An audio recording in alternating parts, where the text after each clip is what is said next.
prison officer was horrifically slashed across the face by a notoriously violent prisoner serving life for murder with an improvised weapon made from a disposable razor. The experienced officer in his 40s faces being scarred for life after he was viciously cut twice across the face by an inmate at Wakefield Prison, West Yorkshire, as this disturbing image shows. And it is naughty.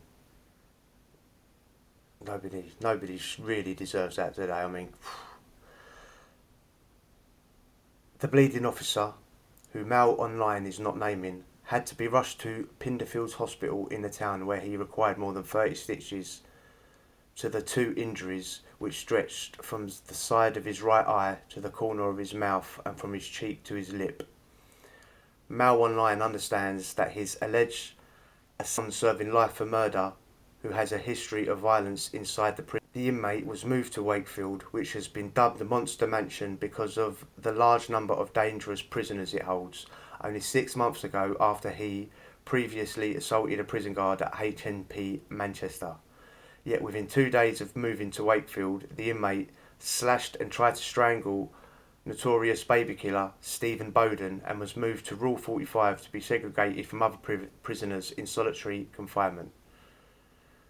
It is believed the attacker may have used a blade from a disposable safety razor to make a covert weapon. Safety razors are in the process of being replaced by electric razors at 31 of the most violent prisons in England, including Wakefield, following a campaign by the Prison Officers Association. It's all meaningless. No matter what gets replaced, if a prisoner wants to make a tool, they're going to make a tool. The horrific photograph graphically illustrates the need for this move, as Britain's prison officers struggle to keep order as our overcrowded jails reach breaking point. A fellow prison officer told Mail Online that the officer's wife also works in the prison, in admin, and her heart must have skipped a beat when she heard the emergency shout of "Care team to F-Wing." Once she heard what his name was, she immediately went to him and joined him in the ambulance. Shocking photos of the severe facial injuries, his white shirt covered in blood, have been circulated on WhatsApp groups by fellow prison officers who are angry about the violence they are facing every day in Britain's prisons, which even Prime Minister Keir Starmer admits is broken. Keir Starmer, the man who is in charge of the CPS when it didn't charge Jimmy Savile whilst he was alive. In November, it was revealed that assaults on prison officers reached a new high, with official figures from the MOJ showing a record 10,281 assaults on jail staff in the year to June 2024, up 30% on the previous 12 months. Some 974 of these serious assaults, a 24% jump.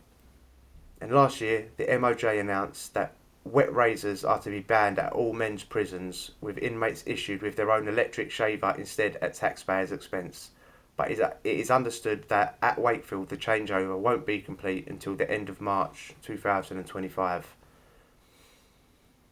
The switch to electric followed a campaign by the Prison Officers Association, which featured graphic photographs of injuries inflicted on staff by prisoners using razor blades. A 2-year trial began in 2022 in which razors were withdrawn at 7 English jails, 6 male, 1 female, with different alternatives made available. Then in May, former Tory Prisons Minister Edward Argar said that razors would be banned initially at 31 closed men's prisons with the highest levels of violence, which included Wakefield. Argar told MPs last year, "Safety in prisons continues to be a paramount of importance, and we remain committed to tackling violence against both staff and prisoners. But it's only when things start happening to staff that serious assaults on prison staff illustrate the potential danger posed by wet shave razors in prison." A spokesperson for the MOJ said, "We take violence against our hard-working staff incredibly seriously, and anyone found guilty of wrongdoing will be punished. It would be appropriate to comment further while the police investigate."